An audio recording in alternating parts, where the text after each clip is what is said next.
தேவா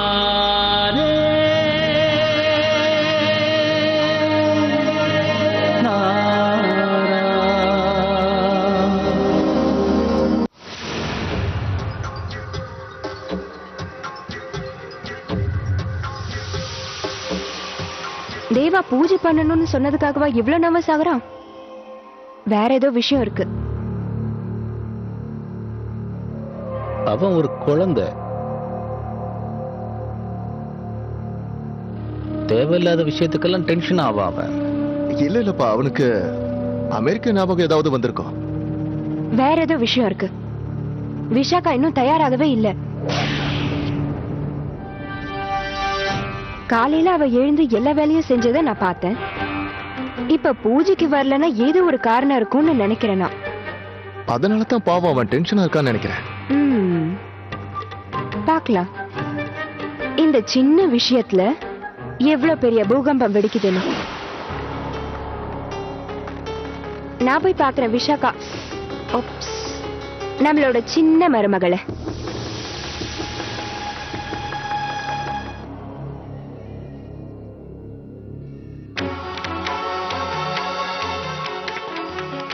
இப்ப நான் என்ன பண்ணுவேன்?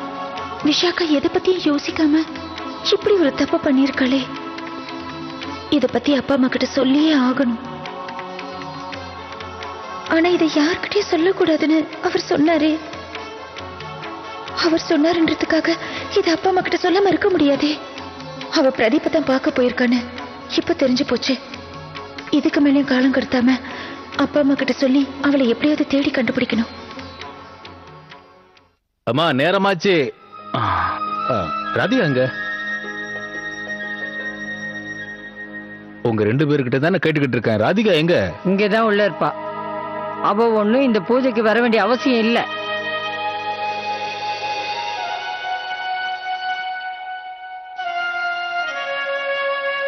ராதிகா, ராதிகா,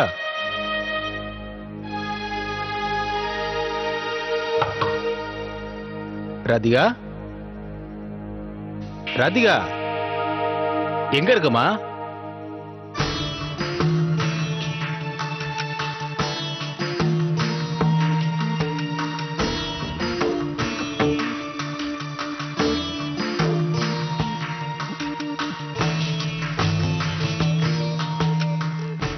தேவகி, என்ன இது?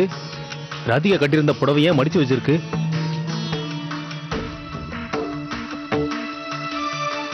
அது அவ. அம்மா நிச்சயமா நீங்க தான் ஏதோ சொல்லிருக்கீங்க. நானா? நான் என்ன பண்ண? அவ எது பண்ணாலும் உடனே என்ன கேப்பியா? எனக்கு எல்லாம் தெரியுமா. நிச்சயமா நீங்க தான் ஏதோ சொல்லிருக்கீங்க அவளை. சின்ன மருமகளே, விஷாக்கா, ஹலோ, பால்கனில இருக்கியா? ஹலோ,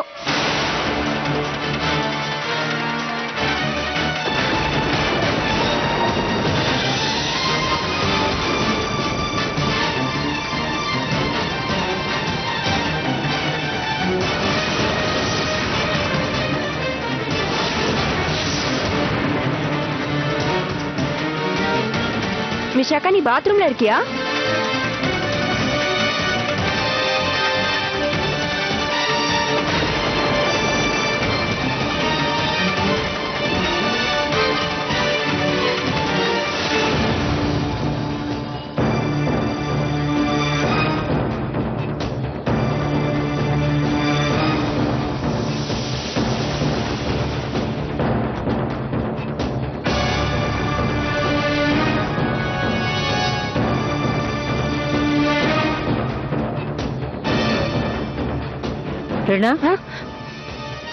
என்னாச்சு? ஏன் நீ ரொம்ப டென்ஷனா இருக்க?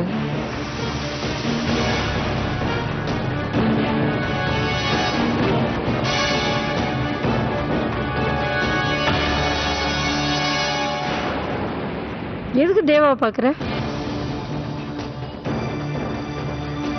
தேவா, நீங்க பாட்டிமா கிட்ட எதுவும் சொல்லலையா?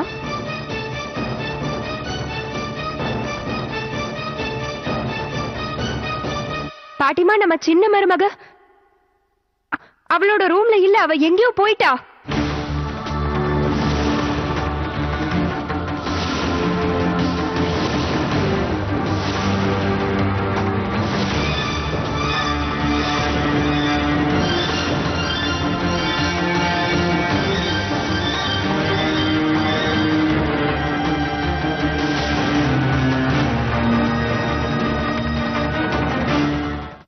ராதிகா,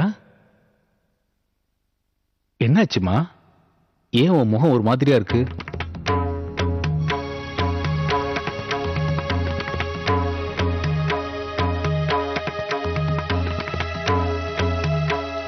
அது வந்துப்பா, அவர் ஃபோன் பண்ணி இருந்தாரு. அவரா? விஷாக்காவோட. ஓ, தேவா மாப்பிள்ளையா? ஆ, நம்மளை எதிர்பார்த்துட்டு இருப்பாங்க. தேவாவுக்கும் விசாகாவுக்கும் வரிசையெல்லாம் எடுத்துட்டு போகணும்ல. வேற ஏதாவது சொன்னாராமா?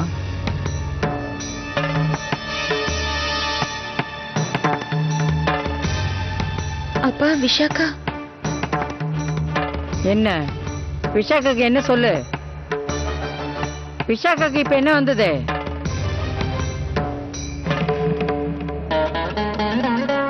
அப்பா விஷாக்கா வீட்டை விட்டு வெளியில போயிட்டாலாம். எங்க போனானே தெரியலையா.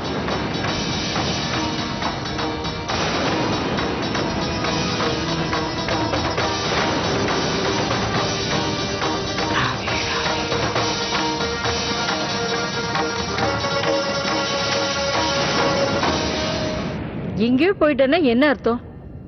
அவ அவளோட ரூம்ல இருப்பா. பாட்டிமா, நான் தான் சொன்னல அவ அவளோட ரூம்ல இல்ல. நான் நல்லா தேடி பார்த்துட்டேன், அங்க யாருமே இல்ல.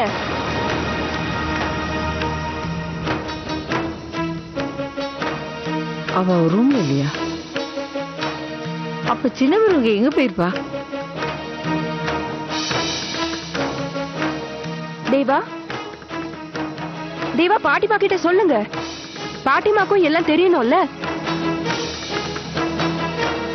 தேவா, சின்ன மருமக மேல இருக்கால. சாஸ்திரி சொன்ன மாதிரி பூஜைக்கான ட்ரெஸ் போட்டுக்கிட்டு அவ இன்னும் வரலையே. அவளுக்காக தானே எல்லாரும் காத்துக்கிட்டு இருக்கோம். அப்புறம் அப்புறம் எங்க போனாவா? ஆமாமா, அவ ட்ரெஸ் எல்லாம் மாத்திட்டு காத்துட்டு இருந்தா. நான் தான் அவளை தர்மசாலாக்கு போயிட்டு வானேன். அவங்க எல்லாம் தயாராயிட்டாங்கன்னு பாக்கணும்ல.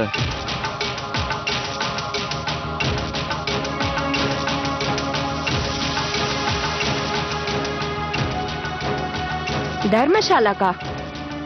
திடீர்னு எதுக்கு? பூஜைக்கு முன்னால? ஆக்சுவலி சித்தப்பா அவ கொஞ்சம் நர்வஸா இருந்தா. ஏன்னா இன்னைக்கு அப்புறம் அவ மகா பண்டிதர் மனைவி ஆயிடுவா இல்ல. அம்மா பாட்டி அம்மா மாதிரி அவ வீட்லயே தானே இருந்தாகணும். அவளுக்கு வெளியே போகிறதுக்கு அதிகமா வாய்ப்பு கிடைக்காது இல்ல. அதனாலதான் நான் அவளை அனுப்பினேன். அவங்க வீட்டுக்காரங்களை கொஞ்சம் அவ போய் பார்த்துட்டு வந்தா அவளும் கொஞ்சம் ஃப்ரீயா இருப்பாள்ல. அதான் அவளை. ஆமா தேவா, நான் தான் விட்டுட்டு வந்தேன் அண்ணிய. அவங்கள சீக்கிரமா ரெடி ஆயிருங்கன்னு சொல்லிட்டு தான் வந்தேன். வாசு, உண்மையிலேயே நீதான் சின்ன மருமகளை தர்மசாலாவில கொண்டு போய் விட்டியா? தேவா தான் கொண்டு போய் விட சொன்னது. நான் ஏதாவது தப்பு பண்ணிட்டேனா? இல்ல இல்ல வாசு, அதெல்லாம் ஒண்ணும் தப்பு இல்ல. அது எப்படி தப்பு இல்லைன்னு சொல்றீங்க சேத்திமா? நீங்களே சொல்லுங்க. வீட்டுல பூஜை நடக்கும்போது வீட்டோட சின்ன மருமக பெரியவங்க அனுமதி இல்லாம அம்மா வீட்டுக்கு போனா நல்லாவா இருக்கும் அது? ஆண்டவா என்ன மட்டும் காப்பாத்துப்பா. பாருங்க, பண்டிட் எல்லாருமே வந்துட்டாங்க. பூஜைக்கு வேண்டியது எல்லாமே தயாராயிடுச்சு. சின்ன மாமனார் நான் இருக்கேன். சரி, என்ன விடுங்க, பரவாயில்ல. சின்ன வயசுல இருந்து நான் பக்கத்துல இல்ல. அனுப்புறதுக்கு முன்னால உங்ககிட்ட கூட ஒரு வார்த்தை கேட்கணும்னு தேவாவுக்கு தோணாமலா போச்சு?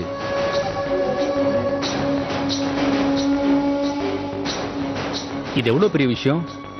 இது வெறும் சாஸ்திரம் சம்பிரதாயம் மட்டும் இல்ல, பாரம்பரியம் சம்பந்தப்பட்டதுங்கிறதையும் மறந்துட்டியாப்பா நீ?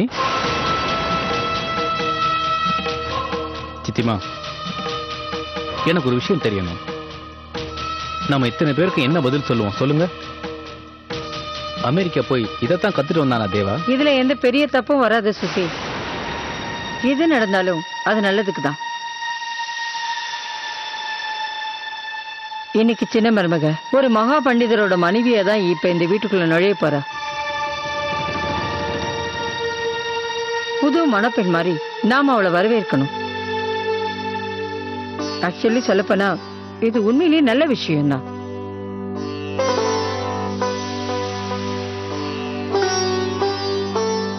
இத பாரு தேவா, நீ சீக்கிரமா போய் சின்ன மருமகளை சீக்கிரம் கூட்டிட்டு வா. சரி. அப்புறம் ஒண்ணு, உன்னோட ட்ரெஸ் கூட அங்கதான் இருக்குல்ல, நீயும் அதை போட்டுட்டு அங்கேயே தயாராகி வந்துரு. சரியா? சீக்கிரம் போ. சரி. ஒரு நிமிஷம். நல்ல ஞாபகம் வச்சுக்கோ, சின்ன மருமக இந்த வீட்டுக்குள்ள வரும்போது துணியை போட்டு முகத்தை மூடிட்டு தான் வரணும். அதை மட்டும் மறந்துடாத. போ, சீக்கிரம் போ.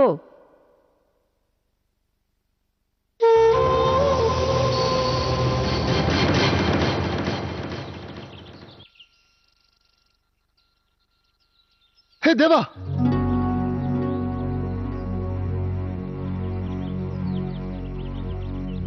தேவா, இப்ப என்ன செய்ய போற? தெரியல வாசு, அவ தர்மசாலால கூட இல்ல. எங்க போய் தேடுறதுன்னு தெரியல. ஆனா ஏதாவது ஒண்ணு பண்ணிதானே ஆகணும். நான் ஒண்ணு பண்றேன். பஸ் ஸ்டாண்ட் அப்புறம் டாக்ஸி ஸ்டாண்ட் எல்லாத்தையும் பாக்குறேன். நீ வீட்டுல இருக்கவங்கள சமாளிச்சுக்கோ. எமர்ஜென்சினா எனக்கு ஃபோன் பண்ணு. ஆனா தேவா, நான் போயிட்டு இந்த வீட்டு சின்ன மருமகளோட தான் திரும்பி வருவேன்.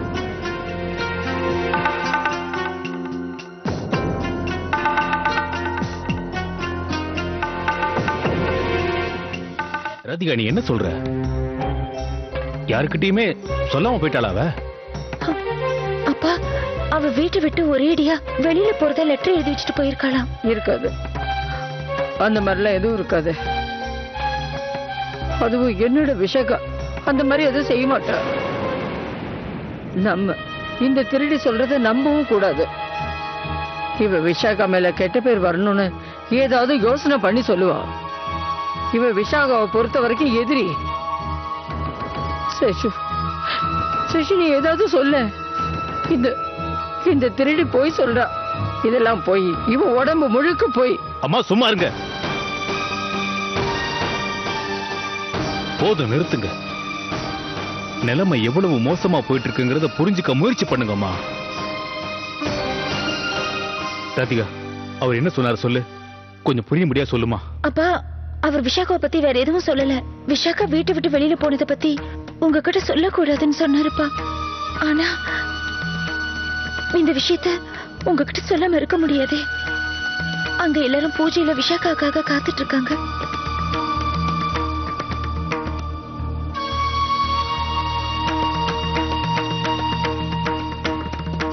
எதுக்காக இப்படி பண்ண விஷாகா? எல்லாத்தையுமே வீணாக்கிட்டா.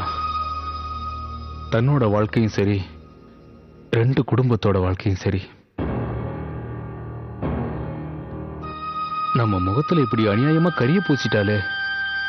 நம்ம குடும்பத்தை பத்தியும் கவலைப்படல, அவங்க குடும்பத்தை பத்தியும் கவலைப்படாம இப்படி பண்ணிட்டாலே.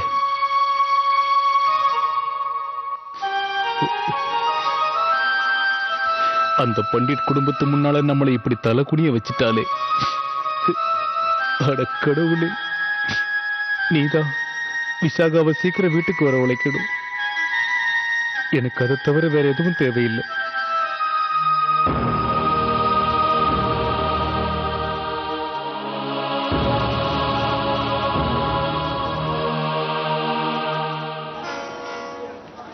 பிரதீப் என்ன இந்த ஸ்டேஷனுக்கு தானே வர சொன்னா? சொன்ன டைம்க்கு வரமாட்டான். எங்க போய் தொலைஞ்சான்னு தெரியல.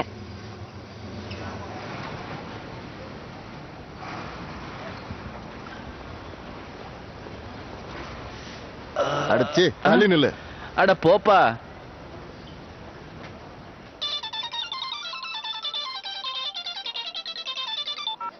Hi cuties. என்ன கியூட்டிஸ்? எங்க இருக்க பிரதீப்? நான் எப்பவோ ஸ்டேஷனுக்கு வந்துட்டேன். வெயிட் பண்ணு கியூட்டிஸ், பிருந்தாவனத்துல இருந்து வந்துட்டு இருக்கேன். டெல்லியில இல்ல, நான் இப்பதான் பஸ் விட்டு இறங்கி இருக்கேன். 5 நிமிஷத்துல அங்க வந்துருவேன். அது வரைக்கும் நான் என்ன பண்றது? அதுக்குள்ள டிக்கெட் வாங்கி வை. எதுக்கும் கேர்ஃபுல்லாவே இரு. காலை எங்க வச்சிருக்க? ராதிகா வேற போன் பண்ணிருந்தா. அவங்க உன்னை காணான்னு கவலைப்பட்டு தேட ஆரம்பிச்சிட்டாங்க. ஒவ்வொருத்தரும் ஒவ்வொரு பக்கம் தேட ஆரம்பிச்சிட்டாங்க. நீ ஜாக்கிரதையா இரு. அவ எனக்கு கால் பண்ணிருந்தா. ஆனா நான் அவ காலை எடுக்கவே இல்ல. ஆமா, எதுக்காக நீ அவளோட கால் அட்டென்ட் பண்ண? நீ வேற, நான் என்ன கனவு கண்டுகிட்டு இருந்தேனா ராதிகா எனக்கு ஃபோன் பண்ணுவான்னு. போன் எடுத்ததுக்கு அப்புறம் தானே யாருன்னு தெரியும். அப்பவே தெரிஞ்சுக்கிட்டேன் நீ ஏதோ பிரச்சனை பண்ணிருக்கன்னு. அதான் எனக்கு அவ ஃபோன் பண்ணிருக்கா. சரி, ஓகே, நீ சீக்கிரமா இங்க வந்துரு. என்ன தவிர வேற யார் கால் பண்ணாலும் நீ எடுக்காத, புரிஞ்சுதா? டோன்ட் வரி கியூட்டீஸ், காத்துரு அங்கே. கிளம்பி விட்டேன் இங்கே. ஆட்டோவில் ஏறுகிறான் பிரதீப். போப்பா, ரயில்வே ஸ்டேஷன் போ.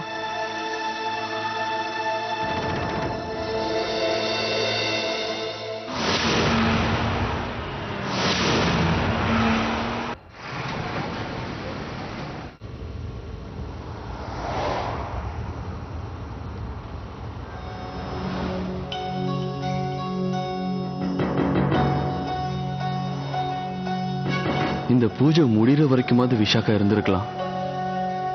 நான் அவனோட எல்லா ப்ராப்ளத்தையும் சால்வ் பண்ணியிருப்பேன். அம்மா கிட்டையும் பாட்டி அம்மா கிட்டையும் பேசி அவ பொறுப்பை குறைச்சு கொடுத்துருப்பேன். ஆனா இப்ப எல்லாருக்கும் என்ன பதில் சொல்ல போறேன்? பாட்டி அம்மா இதை தாங்கவே மாட்டாங்களே.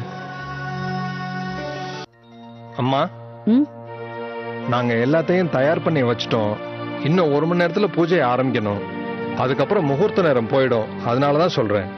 சரி, இது இப்ப வந்துருவாங்க அவங்க. எங்க எங்களோட மகா பண்டிதர்? இன்னைக்கு அவர் தானே ஹீரோ. எல்லாருக்கும் முன்னால அவரெல்லவா இங்க வந்திருக்கணும். இல்ல, நான் தான் அவனை வெளியில போயிட்டு வர சொல்லி அனுப்பினேன். அவங்க திரும்பி வரும்போது புது தம்பதி மாதிரி அவங்க கிரக பிரவேசம் பண்ணணும்ல. நீங்க நல்ல காரியம் தான் பண்ணிருக்க. ஆனா முகூர்த்தத்துக்கு முன்னால அவ 2 பேரும் வந்துருவாளோன்னோ. ஆமா, வந்துருவாங்க. இது இப்ப வந்துருவாங்க. வாங்க நம்ம போலாம்.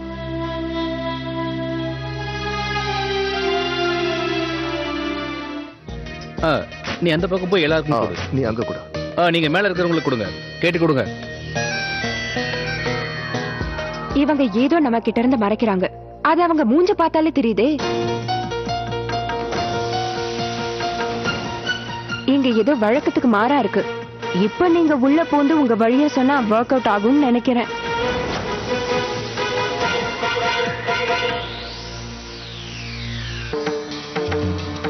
சித்திமா, தேவாவும் சின்ன மருமகளும் எங்க தான் போயிருக்காங்க? அவங்க 2 பேரும் இன்னும் வரவே இல்லை. சித்திமா, அவளுக்கு இந்த பூஜை புனஸ்காரம் இதெல்லாம் எவ்வளவு முக்கியம்னு தெரியுமா? அவளுக்கு தெரியும் சுஷி. தெரிஞ்ச மாதிரி எனக்கு தெரியல.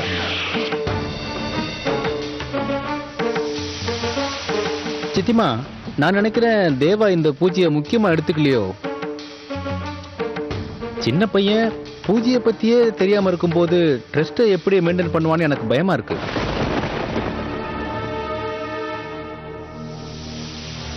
இதெல்லாம் பார்க்கும்போது ஒருவேளை அண்ணன் தப்பா முடிவு பண்ணிட்டாரோன்னு எனக்கு தோணுது.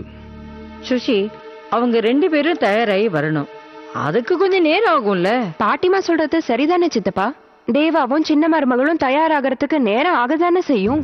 ஏன் பாட்டிமா, சாஸ்திரி குடும்பத்துல எல்லார்கிட்டயும் சொல்லியாச்சுல்ல, மகா பண்டிதரோட மனைவியை எப்படி தயார் பண்ணணும்னு அவங்களுக்கு தெரியுமே. பாவம், என்ன செய்யறது, அவங்க இந்த மாதிரி ஃபங்க்ஷன்லாம் பாத்திருக்கவே மாட்டாங்க. ஒருவேளை மறந்துட்டாங்களோ என்னவோ. என்ன பண்ணணும் ஏது பண்ணணும்னு தேவா சொன்னாரான்னு தெரியலையே. அதுக்கு என்ன, நாம சொன்னா போச்சு. நான் போய் அவங்கள கூட்டிட்டு வரேன். 2 பேரும் சேர்ந்து ரெடியாக லேட் ஆகுமோ என்னமோ. நான் வேணா ஒண்ணு பண்ணட்டுமா? தீபிகா, நான் அவங்கள கூட்டிட்டு வரேனே. நீ சொன்னது ரொம்ப கரெக்ட். உடனே உடனே கிளம்பு. என்னன்னு போய் பாரு, சீக்கிரம் போ.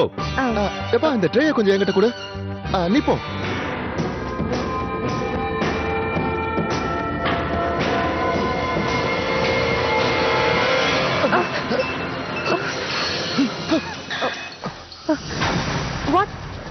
வரும்போது பார்த்து வரணும்னு தெரியாதா? சாரி மேல எல்லாம் ஜூஸ ஊத்திட்ட. இப்ப நான் எப்படி வெளியில போறது? ஏன் மூஞ்சி ஏன் பாக்குற? போய் வேலைய பாரு. Stupid idiot.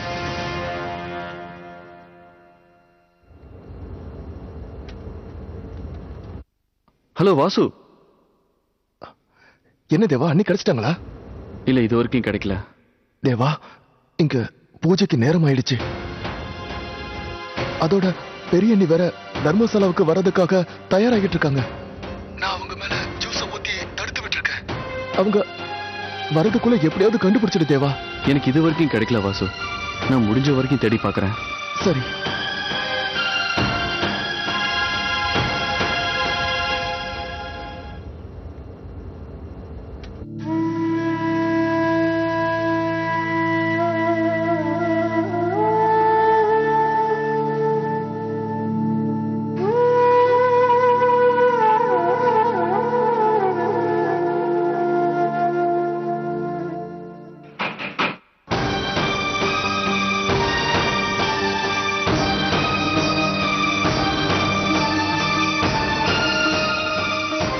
ஒருவேளை தேவாவா இருந்தா நாம என்ன சொல்றதுமா? என்ன இது சேஷு, வந்திருக்கிறது விஷாகாவா கூட இருக்கலாம்ல.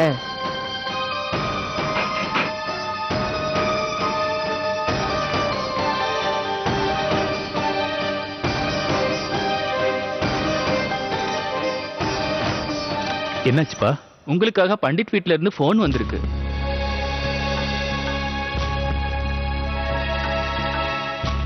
சரி நீ போ, நான் வர்றேன். இதை பார் சேஷு, ஒருவேளை மாப்பிள்ளையா இருந்து விஷாக்கா கிடைச்சிட்டாருன்னு சொன்னா அவர்கிட்ட நாம இதை பத்தி எதுவுமே பேசாம இருக்கிறது நல்லது. கடவுளே, என் பேத்தி விஷாக்காவை எப்படியாவது கொண்டு வந்துரு. விஷாக்கா எதுக்கா இப்படி பண்ணா? ஏன் அவளோட வாழ்க்கையை தானே பாழாக்கிக்க நினைக்கிறா? அவ மட்டும் கிடைக்கலன்னா என்ன ஆகும்னு தெரியல.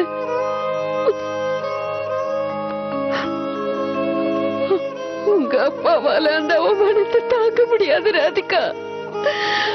தப்பெல்லாம் ஏன் மேலதான் ராதிகா.